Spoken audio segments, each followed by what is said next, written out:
আসসালামু আলাইকুম, আমাকে ডেকেছেন? ওয়ালাইকুম আসসালাম। জামাই বাবাজি, বসো বসো। না, আমি মুরব্বীদের সামনে বসি না, দাঁড়িয়ে আছি, আপনি যা বলার বলুন। আরে, তোমার মতো সোনার টুকরা ছেলেকে জামাই হিসাবে পেয়ে আমার জীবন তো ধন্য হয়ে গেছে বাবা। আচ্ছা, ভালো কথা, এই যে কালকে তাড়াহুড়া করে বিয়ে হওয়ার কারণে তোমার সম্পর্কেও কিছু জানলাম না, তোমার পরিবার সম্পর্কেও জানলাম না, তোমার নামটাই তো জানা হইলো না। তা তোমার নাম কি বাবা? শান্ত। আমি তো জানি তুমি খুবই শান্ত শিষ্ট নম্র ভদ্র, নামটা বলো। আমি ছোটবেলা থেকে অনেক শান্ত, তো এই জন্য আমার নামই শান্ত। ও আচ্ছা, নামের সাথে চরিত্রের কত মিল দেখছিস মা। হ্যাঁ, তা বাবা, তোমার বাবার নামটা কি? ধোকা খান। কি বলো?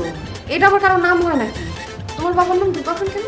কারণ আমার বাবা ছোটবেলা থেকে শুধু ধোকাই খেয়ে যাচ্ছে। ওনার অনেক বড় ব্যবসা বাণিজ্য ছিল, তার এক বন্ধু সেই ব্যবসা বাণিজ্য টাকা পয়সা সব ধোকা দিয়ে নিয়ে গেছে। এই জন্য আমাদের মহল্লাবাসী আত্মীয় স্বজন সবাই আমার বাবাকে ধোকা খান বলে ডাকে। আহারে, খুব মায়া হইতেছে ধোকা খানের জন্য, মানে তোমার আব্বার জন্য। যাই হোক আব্বাজান, আমি তো হুট করে বিয়ে করে ফেলছি, আপনাদের কাউকে কিছু দিতে পারি নাই। তো আপনাদের কার কি দেওয়া লাগবে, বউ তোমার কিছু দেওয়া লাগবে কিনা, বা আমার কোনো শালাশালি আছে কিনা, আত্মীয় স্বজন চাচা চাচি খালা খালু কেউ আছে কিনা, তাদের কার কি দেওয়া লাগবে একটু বলেন। আরে তুমি কি বলতেছো এইসব কথা? তুমি কেন দিতে যাবা? তোমার কি কি দরকার সেইটা আমাকে বলো, আমি তোমাকে দিব। না না আব্বাজান, আগে আমি আপনাদের দিব, তারপর যদি আমার ইচ্ছা হয় তাহলে আপনাদের কাছ থেকে আমি অল্প কিছু নেব।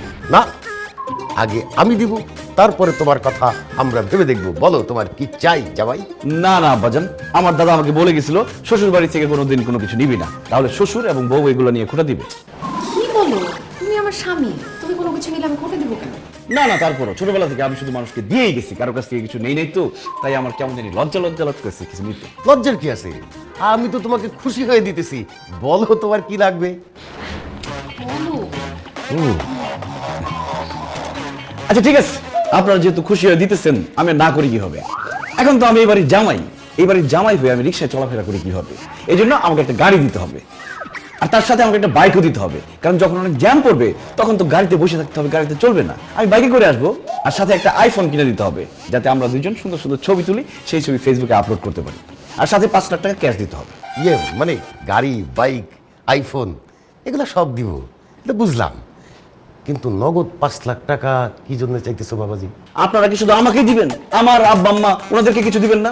কারণ আপনারা যদি আমার আব্বা আম্মাকে কিছু দিতে যান, ওনারা তো নিবে না। আমি আমার আব্বা আম্মাকে কিছু না দিয়ে আপনাদের কাছ থেকে কিছু নিতে পারবো না, কারণ আমি আমার আব্বা আম্মাকে খুব ভালোবাসি।